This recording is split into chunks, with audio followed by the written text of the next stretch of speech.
Good evening. Infanticide is nothing new. And throughout history, it has been an especially tragic and horrific sin. I'm mindful of Exodus chapter 1, where Jochebed is frantically trying to save her baby Moses from Pharaoh's edict to kill all the little Israeli children that are 2 years old and down. And a similar edict at the beginning of the New Testament in Matthew chapter 2, where Herod is paranoid and he decides to try to kill all the babies that might be a threat to his throne, 2 years old and younger. And as he thrust his sword into the nest of Jesus, his savage sword, fortunately the bird had flown because Jesus had fled to Egypt as God was providentially protecting the Messiah. These stories of, the mass slaughter of little babies has always, just sort of grabbed our attention. And yet, if you look around us, especially since the passage of Roe v. Wade, the culture has been affected in a tragic way. And so many millions of little babies have died. And so this is the second part of our little mini-series on the sanctity of life. We talked about Proverbs 6, verse 17 this morning, about how God hates the hands of those that shed innocent blood. And I think there's no more innocent human being than an unborn child. There's been progress as far as attitudes toward the pro-life movement. But on the other hand, there's been kind of a polarization on sort of the other side. And I think that's very unfortunate. But I do believe that we're having a nationwide discussion about this, and I think that part is healthy. And I want us to be educated and knowledgeable about this subject, and of course, biblically based, and to, with an appropriate amount of compassion, be able to do our best to change some hearts and minds, to help them understand the importance of the sanctity of life. I saw this bumper sticker several years ago, and I just could hardly believe that anybody would put such a bumper sticker on their car. Can you imagine that? I can see somebody being pro-abortion for a variety of reasons, but to say that they love abortions, there's another bumper sticker that is equally difficult to kind of deal with and understand. It just says, abortion is love. And I just cringe at the thought of someone actually thinking that that is the case. Reminds me of our scripture reading from just a few moments ago, Isaiah 5 and verse 20. Woe unto them that call evil good and good evil, that substitute dark for light and light for dark and bitter for sweet and sweet for bitter. We just in many ways live in a day and age and in a culture that obviously doesn't understand and know truth. And without realizing it, they are truly taking things that are evil and calling them good. This is what I'd like to do this evening with you. I want to look at the question of why is this so essential to understand this subject and the magnanimous nature of it. Secondly, what did the early church believe and teach? We need to remember that we're a part of a restoration fellowship. We desire to restore the church you can read about in the Bible. So I always like to look back at history and try to see what the early Christians thought and said about subjects. And this one in particular, there's nothing new under the sun. They had to deal with abortion 2,000 years ago, just as we do. And finally, I want to focus on how can we best respond? How can we kind of take people from where they're coming from and help to use that as a, sort of a wedge in a positive way to help them rethink their position if they have been pro-abortion. In Hebrews 5 and verse 14, we're admonished to exercise our senses to discern good and evil. And that's exactly what we need to do, especially when it comes to this subject. And so, with this being a part of the national discussion, we need to enter into the arena of ideas about what should be done about unwanted children in the womb. Okay, why is this such a critical issue? Well, the sheer magnitude of the numbers, to me, are just overwhelming. Consider the casualties during the Revolutionary War, estimated to be about 25,000. The casualties of the Civil War, 498,000. All of those Americans, because it was Americans against Americans. World War I, it was 116,000. World War II was about 545,000. The Korean War was 54,000, and the Vietnam War was 56,000. Well, what about, I'll just call this the war on the unborn? Well, what we find is that there are approximately 63 million, some say 64, little babies that have been killed since the beginning of Roe v. Wade and then the end in 2022 in June. And that's really, obviously, an amazing number. It means every day approximately 2,700 little unborn babies are aborted. In 2020, there was about 930,160 abortions. Now, I tried to get the correct numbers, but some states don't report very well publicly and others do, and so you get different numbers when you do research on this. But when you put together those that do report and then the estimates from those that do not, you wind up with, on average, in the 2020, 21, 22 era, just under 1 million abortions. That is a huge percentage of the population. Those that are with child, it's some years about 25%. Most recently, it's gone up to as high as 29%. And so think about that for a minute. That approximately close to 1 out of every 3 babies in the United States are aborted. Wow. I also want you to notice something that sort of surprised me, that you would think after June 24th, 2022, where Alabama and many other states banned the practice pretty much, that the numbers didn't go down. They did initially, but they've continued to go up. And in 2023, the first year after Roe v. Wade had been overruled, there were still about 1 million abortions.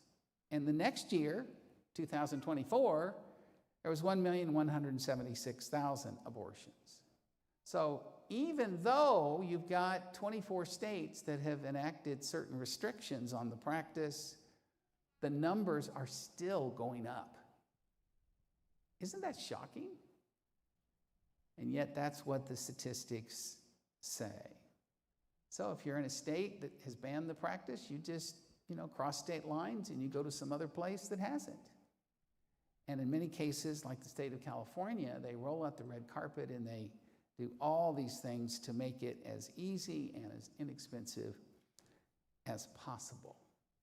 So, even though in some ways we're making progress, particularly with our young people are more and more indicating that they have a respect for the unborn and that they are pro-life than used to be the case.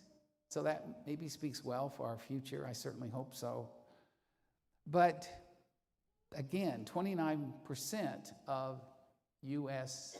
births are aborted, and the Planned Parent website says that 67% of all unintended pregnancies wind up being aborted. Only 1% of all of these cases of unwanted pregnancies are from rape, and only 0.5% from incest. So I want you to think about that for a moment. In this discussion of abortion, pro-abortion folks love to talk about rape and incest. And it's only 1.5% of all the cases. So it tends to be, in my judgment, this exception which they want to trumpet, and then they want to make that the rule for everything. And that's just not really fair. We want to deal more with the 98.5% than with the rare exception. Why is this so critical an issue? Well, my understanding is that God is going to judge us individuals in eternity, but nations he judges in time. And so this, I believe, is going to impact God's judgment upon our nation. I like to think of myself as a patriot. My dad taught me to love God and country. Father served in World War II. And God is still in charge of the rise and fall of nations. In fact, in Proverbs 14, verse 34, we're told that righteousness exalts a nation, but wickedness will condemn any people. And in Acts 17 and verse 26, Paul said in his great sermon on Mars Hill that God determines the appointed seasons and the bounds of their habitation.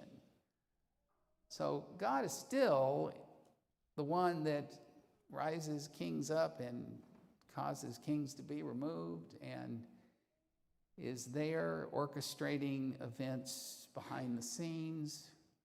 And the Bible is really clear that he is the one, because of first Israel's sin and then Judah's sin, that he arranged to rise up these foreign nations to take both Israel and Judah into captivity. And I want you to notice some of the passages that talk about this. In 2 Kings 17, verse 7, talking about the fact that they were taken into Assyrian captivity, it says, and it was so because, and then it lists the sins that Samaria and the nation of Israel had committed and why God had to wipe them out of his sight. And it says in 2 Kings 17, verse 17, and they passed their children through the fire, and they bowed down to idols. So there was this horrific practice of offering up their firstborn to Molech and Chemosh, pagan idols, in a very painful and despicable way.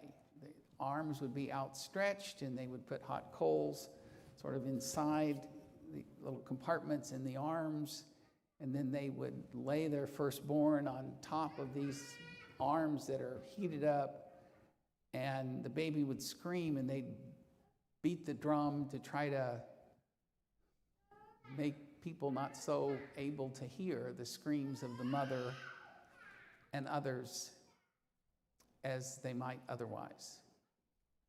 I do not understand where the temptation is here. I have no idea why both Israel and Judah would so frequently struggle with engaging in this horrific pagan practice.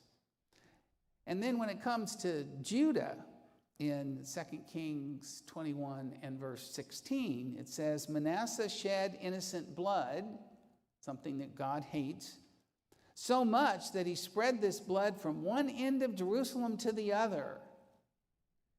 And in Josiah's reforms, when he comes along and tries to undo the wickedness of the day, it says in 2 Kings 23, verse 10, that he defiled the valley of Hinnom, that no man may pass his children through the fire to Molech. So there are probably a lot of different ways in which Manasseh shed innocent blood, but certainly one of the ways included the mistreatment and literally the torture of little babies.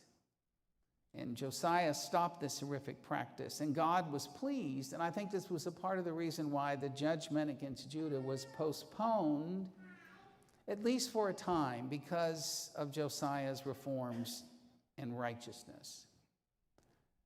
And I'm alarmed that this mistreatment of little children is one of the statements that is made in Scripture as to why God brought judgment against his people.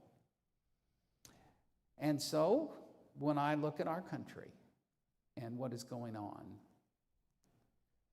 only Vietnam has a higher abortion rate than America. And so there's a lack of respect for little babies, especially unborn little babies. I think of Amos 5 and verse 24 that was quoted by Martin Luther King in his famous I Have a Dream speech. He says, "Justice may roll down like water and righteousness like a mighty stream." I pray that that will more and more be the case for our country once again, because I don't see this primarily as a political battle, or certainly not a physical battle, but something that is a spiritual battle. That's why I keep on talking about winning hearts and minds. The Bible says the weapons of our warfare are not carnal, but mighty before God to the casting down of strongholds and destroying speculations and every lofty idea that is exalted against the knowledge of God. People just understood some of those basic passages that we read this morning in part 1. They would understand how God views life. And if they feared God and respected his word, they have a different attitude about so many things about them. And so Israel and Judah were destroyed in part because of their mistreatment of children. And our nation may suffer the same fate if we're not careful. You know, one of the things that the literature frequently touts is how safe and legal abortion in most instances is. And they talk about how that there's only 0.4 deaths per 100,000 women that undergo abortions, like in Planned Parenthood clinics. It amounts to 2 to 12 deaths per year, depending on the year. And so they say this is a pretty safe procedure for the mothers. And I think to myself, safe procedure? It's not safe for the babies. It's virtually 100% fatal for the little ones. And it's not even as safe for the woman as many pro-abortion advocates would claim. And that's another reason why I think this is such a critical issue. There was a fascinating book that came out several years ago. It was by Dr. Paul Reiser and his wife, Terry. And this book deals with the topic that they simply call solitary sorrow, finding healing and wholeness after abortion. And he talks about how there are frequently, not always, but frequently serious side effects, as it were, and ramifications to a woman choosing to have an abortion.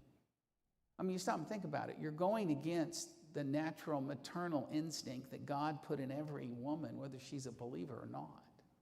You have to somehow or other push that aside and deny what is just a natural impulse inside every mother to want to protect her young. But instead, you take steps to kill it. We've all heard of PTSD, post-traumatic stress syndrome.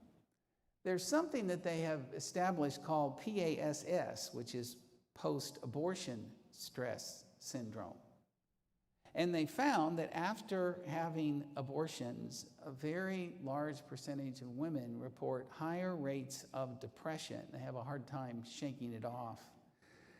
And they have deep emotional scars that are left because of their involvement in this practice. They often have bouts of anxiety and regret and shame and guilt. And it's fascinating to me that they oftentimes, similar to someone who has a trigger with PTSD, they will suddenly go into bouts of anxiety when their due date comes up, or there's the anniversary of what would have been their due date, or the anniversary of the abortion. And it's just very difficult for a lot of these women to deal with this. You know, in our country, if you take a medicine, they force you to at least, on the label, talk about possible side effects.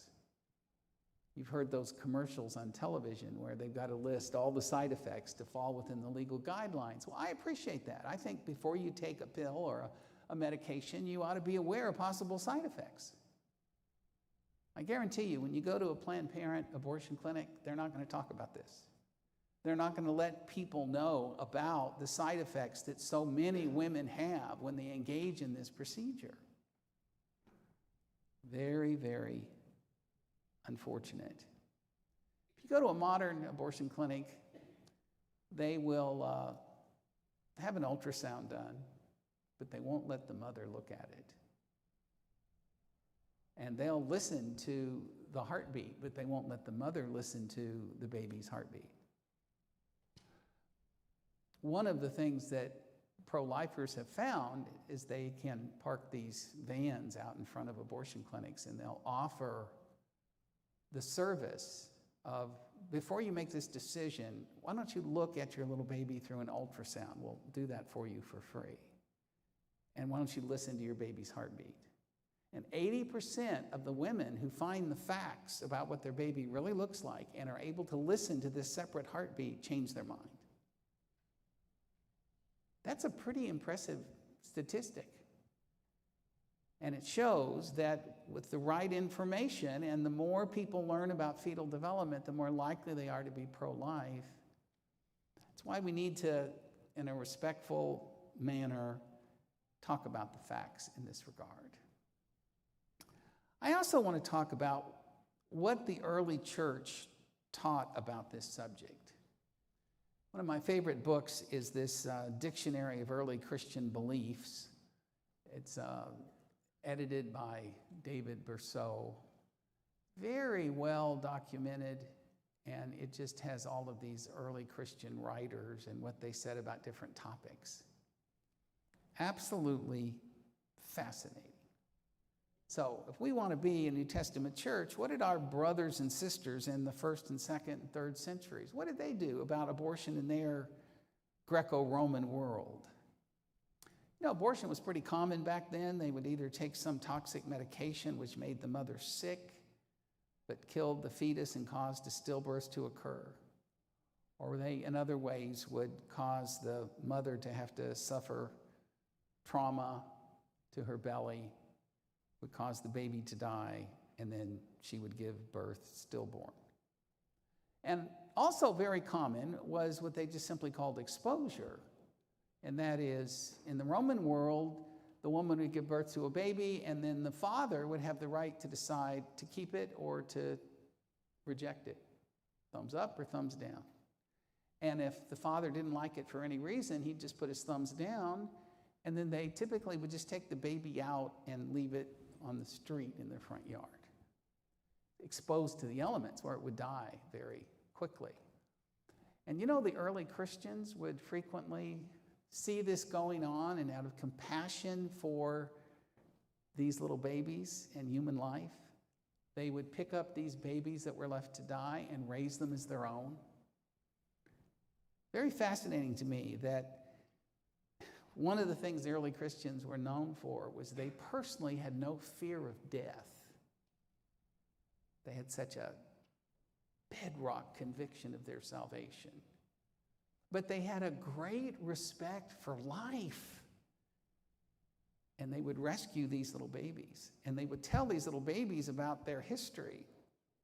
And many of them grew up to become amazing Christian missionaries, determined to save people from the darkness of paganism and the false religions of the Greco-Roman world. I hope we also have a special place in our heart for children, whether they are born or unborn. With that in mind, let me read you some of these quotes. Life begins with conception, for we contend that the soul also begins with conception. If one becomes injured in the womb, this is a loss suffered by what is already a human being. That's Tertullian, 210 AD. They would often quote Exodus 21, 22 through 23. If a man fight and hurt a woman with child so that she gives birth prematurely, and if any lasting harm follows, then you should give life for life. So the law of Moses would punish with appropriate penalties the person who caused the abortion. We Christians say that those women who use drugs to bring about an abortion commit murder. They will have to give an account to God for that abortion. They should regard the baby in her womb as a created being and therefore an object of God's care. We also teach that it is wrong to expose an infant. Those who expose them are guilty of infanticide. Here's another quote. I think this is from Cyprian. As Christians, the taking of human life is once for all forbidden. He says, it does not matter whether you take away a life that has been born or destroy one that is not yet born. Abortion is treacherous robbery of life. That's powerful. Treacherous robbery of life. It is no more lawful to hurt a child in the process of birth than to hurt one that is already born. That's again Tertullian 212 AD. And here's one from Mark Felix, about 200 AD. There are some women who by drinking medical preparations extinguish the source of life in their womb. These things assuredly come down from the teaching of their pagan gods. And then from the Apostolic Constitutions, about 390 AD, he says, you shall not slay your children by causing abortion, nor kill the baby that is born. For everything that is shaped and receives a soul from God, if it is slain, shall be avenged as being unjustly destroyed. So there was these early Christians, fearful as I am, that judgment comes upon a nation that would practice this. By the way, the Jews and the Christians were in full agreement on this. Both the Jews and the Christians universally eschewed abortion in any of its forms. So if we're going to be a New Testament church, we've got this tremendous history behind us to indicate that we are in the right company. So how can we effectively reason with folks, many of them very good people, but have just bought the societal line about abortion is just a woman's right to choose? I want to remind us that we ought to take very seriously the command in Ephesians 5 and verse 11, that we should have no fellowship with the unfruitful works of darkness, but to rather reprove them. Some translations say expose them. So, how can we effectively reason with non-believers? Well, first of all, we need to make sure it's really clear that this is not just some sort of political issue. And it's not just a religious issue either. Don't say you don't have to deal with this because you're not religious. Hopefully you're moral and you deal with right and wrong, right? This is a basic moral issue. And the bottom line is this. Think about this. Do you believe that all human beings have civil rights? Most of our friends on the left who tend to be pro-abortion, they really are all about civil rights. And so most of them are going to say, well, yeah, I believe all humans should have civil rights. And I agree with them. But the question is, why don't these little unborn babies, why aren't they granted any protection or civil rights? That's why I think abortion is actually the civil rights issue of our day. And I pray that one day, just as we look back with shame at slavery in our history as a nation, that one day people will be enlightened enough to recognize that this Holocaust against little babies is just as terrible as what Hitler did to the Jews, and something about which ultimately we will look back at this generation and the one just before it and say, how could they have sanctioned such barbaric acts against these defenseless little children? I pray that that eventually will happen. In some circles, it's already happening. And as I said, young people more and more are becoming pro-life. But we need to reason with people, ask them about the civil rights of the unborn. Another thing that my wife and I have talked about on several occasions is ask them about the golden rule. You said you're not religious, maybe you don't believe the Bible, but surely you recognize that Jesus is the greatest moral teacher that ever lived. Do you believe that the golden rule is a good way to live, do unto others as you would have them do unto you? I've never had anybody tell me they didn't believe in the golden rule, even supposedly non-religious people. Okay, my friend, let's take this golden rule and let's give some practical application here. Are you aware with what they do to these little babies in the womb and how early they can feel pain? Do you think that there is ever a case where you would want someone to do that to you? If the answer is no, then why in the world would you ever sanction doing that to another human being without their consent? I remember after 9/11, there was a huge uproar about the fact that I think there was 3 terrorists that were waterboarded when they were trying to get information from them that they thought might save tens of thousands of people, because they thought these people had information that might enable them to stop another terrible terrorist attack. Now, I don't know how you feel about that. I do think that waterboarding is a form of torture. And just on the surface, I'm against torturing any human being, including a terrorist. But there was all this outrage about, can you believe that? They waterboarded these terrorists. And that's okay. You want to be outraged about that. But where in the world is the outrage about the 63 million plus babies, most of them horrifically treated in terrible ways? Where's the compassion and moral outrage for the torture of these little babies when you prematurely end their life in the womb? There's just crickets. Nobody wants to talk about that. And it is so horrific that I've decided I'm not going to even describe in this sermon what they do, because some people might be offended. And I understand, because it's awful the way they kill these little babies.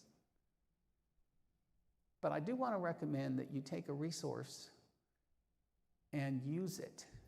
Educate yourself and show this to some of your friends that are maybe pro-abortion. There is a website called whatisabortion, it's all run together.com. And it also now can go to another site that's very similar called abortionprocedures.com. And I want you to know that this is just using animated figures. This isn't a bunch of gruesome pictures and a bunch of blood and guts, none of that kind of stuff. But it just shows with these animated figures what happens in an abortion. And the one that is telling you is a certified OBGYN doctor who performed, she says, thousands of abortions until finally she got to the point she couldn't sleep at night. And she thought she was helping women, but she realized she wasn't really helping these women who frequently needed counseling afterwards and had deep regret, and certainly she wasn't helping these little babies. And so she has changed her mind and quit performing abortions and has put out this very well done educational explanation of the different ways that babies are killed in the womb to bring about an abortion.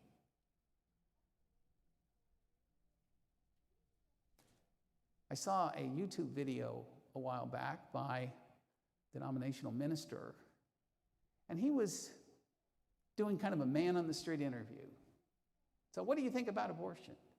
And most of the people he talked to said, oh, you know, it's just a woman's choice. It's a matter of her personal privacy. And he said, okay, are you aware of how they kill these little babies, how they abort them? They said, no, not really. And so he said, would you mind taking 5 minutes and watching what happens, what little babies go through when they're aborted? And each of those people, I think in this particular video, there were 8 people. And every single one of them said, I'm horrified by that. I won't have anything to do with that. No, I'm not pro-choice anymore. That's called a 180 in 5 minutes. That gives me hope that we can have reasonable discussions with people and help, at least on this moral issue, get them on the right track and maybe spare our nation from a terrible destruction. Because I believe nations are judged based on morality in time. And individuals are judged based on morality and based on whether they've chosen to choose Jesus and to do his will or not. But this is powerful stuff, and I want you to go home and watch that. Abortionprocedures.com. What are the facts about what really happens during an abortion? Rather than me describing it to you in this sermon, I just want to encourage you to use these resources.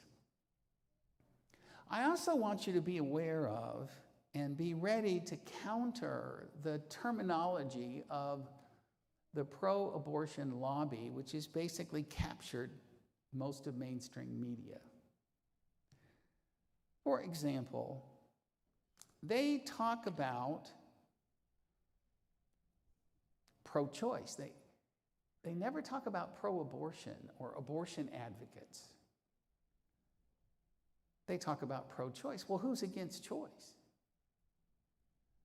And they talk about, a woman's reproductive rights. This is her reproductive freedoms. Half of the babies that are aborted are female. Whatever happened to those women's rights?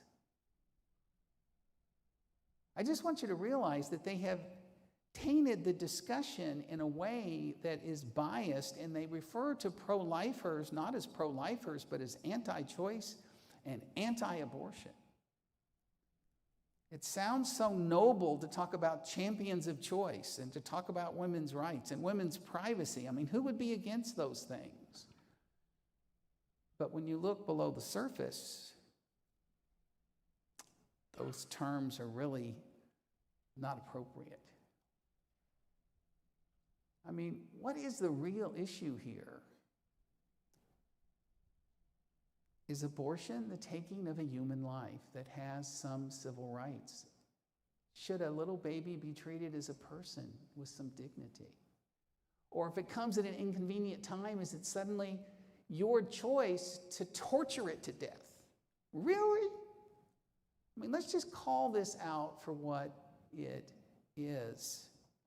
Is a fetus a living human being, as we talked about this morning? Absolutely. With separate DNA and separate heartbeat, separate brain waves, its own unique fingerprints. When does human life begin? That's the only question that really matters. Is this, they call it a fetus, I call it a little baby that's unborn. Is it a human life or not? If so, if it's a human life, then it's a part of the human family, and we should not inappropriately discriminate against it. I think morally you can argue that there's some parallels to slavery. I think we understand that slavery is not a pro-choice issue, and neither is abortion. I believe that slavery can be defined as stealing of another's labor without their consent for one's own selfish benefit and profit. Abortion is the stealing in one's life without their consent, usually for one's own convenience or selfish benefit. Really not that much difference. So why are people horrified by slavery but not by abortion? What would you think if slave owners defended their right during the Civil War to own slaves by saying, "Don't you believe in choice? I'm pro-choice. I want to own slaves. I should have the choice to do so. If you don't want to, you don't have to, but don't trample on my rights. I am a champion of choice." And you abolitionists, you're anti-choice. Beloved, slavery is inherently immoral and wrong, so slavery isn't a choice issue, and neither should the killing of an innocent baby. If not, why not? The abortion controversy is not a debate between those who are pro-choice and those who are anti-choice. It's not about privacy or trusting women. To the contrary, the debate turns on one key question: what is the unborn, and when does life begin? And that's why I spent so much time talking about that this morning. The book I'd recommend to you called Precious Unborn Human Persons. And this is written by Gregory Colell. And he says this, look at this quote. He says, if the unborn are not human, then there's no justification for elective abortion that is necessary. It's like choosing to pull a tooth or remove a skin tag. But if the unborn are human, no justification for elective abortion is accurate, as you choose to take the life of a vulnerable, innocent fellow human being. I know most of the folks who get abortions are unwed mothers in their early, mid-20s.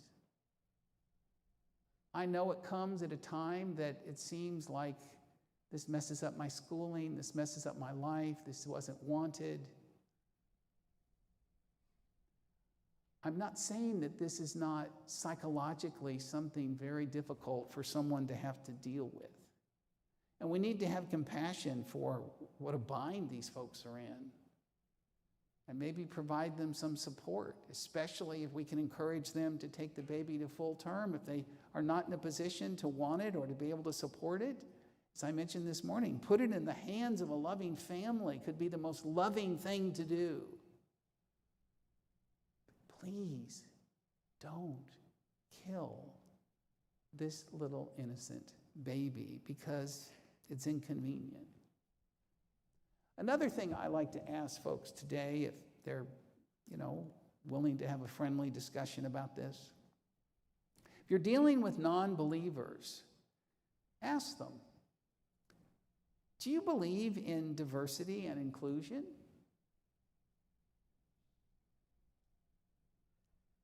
Most people today will say, well, yes. Okay, then why not include these unborn babies? They're a part of the human family. They have human DNA.